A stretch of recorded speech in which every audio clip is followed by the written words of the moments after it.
നബിദിനത്തെ സംബന്ധിച്ചാണ് ഒരല്പം ഞാൻ നിങ്ങളുടെ ശ്രദ്ധ ക്ഷണിക്കുന്നത്. നബി സല്ലല്ലാഹു അലൈഹി വസല്ലം തങ്ങൾ ജനിച്ചത് നബിയായിട്ടല്ല. 40 വയസ്സായപ്പോഴാണ് അദ്ദേഹത്തിനെ പ്രവാചകനായി തിരഞ്ഞെടുത്തത്.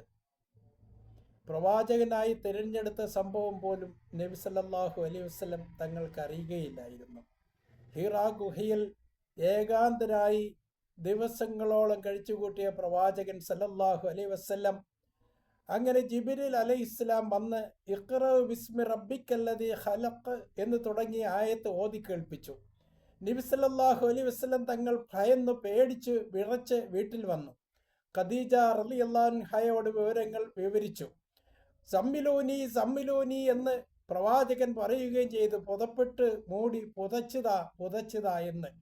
അങ്ങനെ നബി സല്ലല്ലാഹു അലൈഹി വസല്ലം തങ്ങളുടെ പേടിച്ചുള്ള പനി മാറിയപ്പോൾ നടന്ന സംഭവം അദ്ദേഹം വിവരിച്ചു.